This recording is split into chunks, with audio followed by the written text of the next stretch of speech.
What's good, y'all? It's Boss from Boss Money Inc. And you are now tuned into RNS. Today's segment will be about cheating. First and foremost, let me say that by no means is cheating ever right. However, if you're in a relationship where your partner has cheated on you, you have got to be man or woman enough to say to yourself, what part did I play in the situation? See, just because a person cheats does not mean that they don't love you. A person usually cheats because there's something lacking in the relationship. And it don't have to be sex all the time.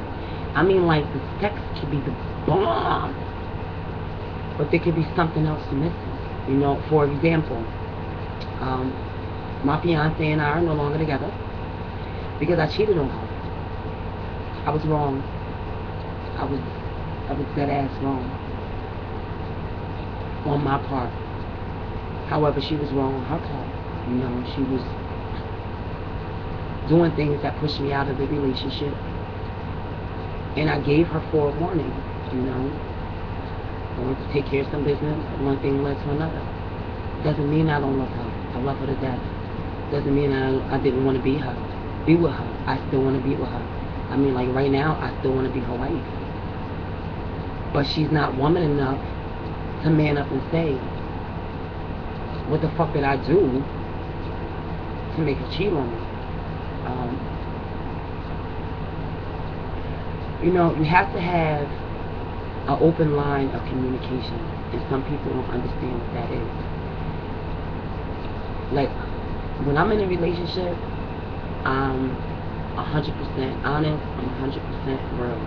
You know, I've never had the problem of cheating in my relationship because I never cheated unless you did something to me fucked up first. Then I'm the type of person, I gotta get you back. It's not called tit for tat, it's called empathy. Meaning, I want you to feel the same way that I felt when you cheated on me. You know, then that just starts the whole ball of going back and forth.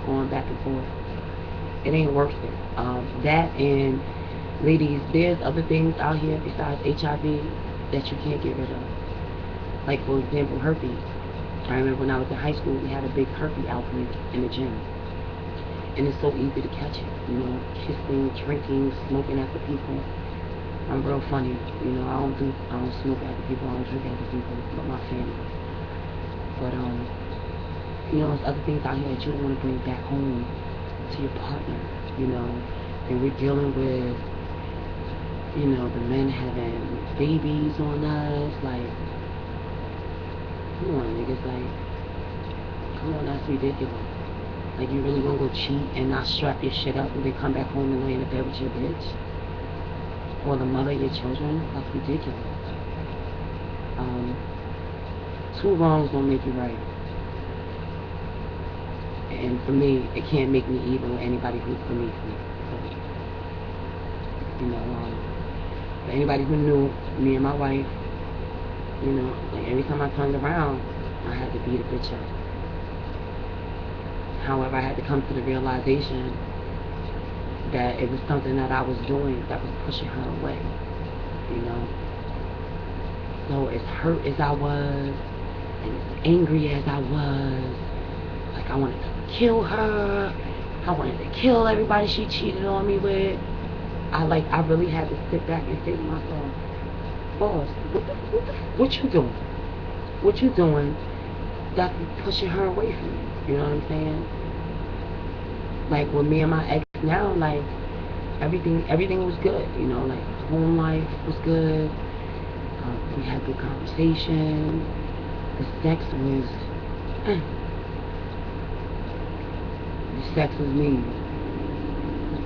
It was just the way that she talked to me, you know. She used to belittle me, call me ugly, tell me I look like a man, spit on me, beat me.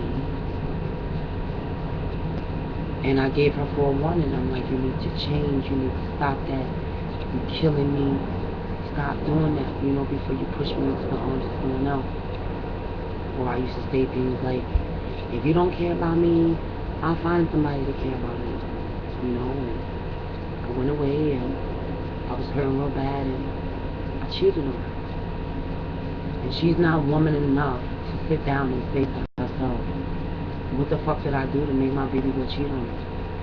She ain't woman enough to sit down and say to herself, you know what? She gave me forewarning.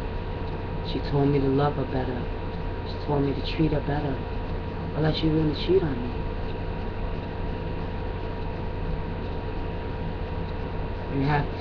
You have to look at the part that you played in the situation.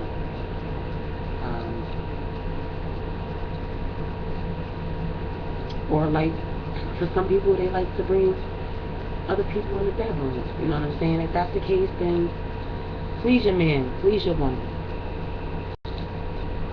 Because if you're not pleasing them, honey, there's somebody else waiting in line to please them.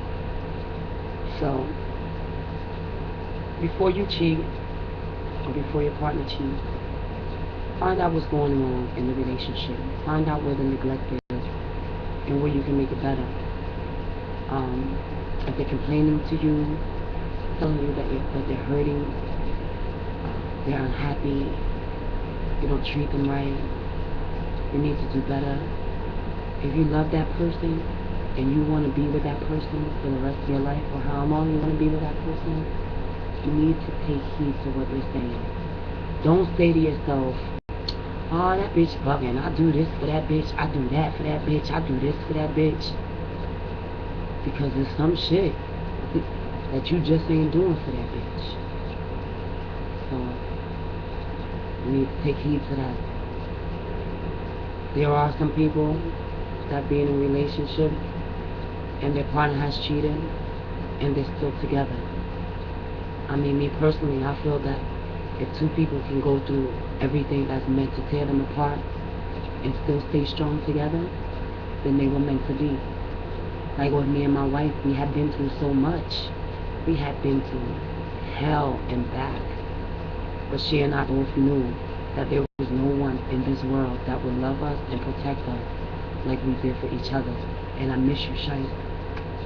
Rest in peace, baby. I love you. So when you find that right person, you gotta hold on to that right person. And make sure you keep everything on the up and up so that you can avoid cheating. And for anybody who's already in this situation, I advise you to look at the part that you play in the situation. Make it better before it gets worse. Oh, and another thing, if you with a motherfucker and they woman enough or man enough to tell you that I cheated and these are the reasons why, you need to respect that motherfucker and you need to keep that motherfucker by your hip. Because that's the real ass nigga. Miss Boss, I'm signing out. Stay tuned, y'all, for the next segment. And I'm out.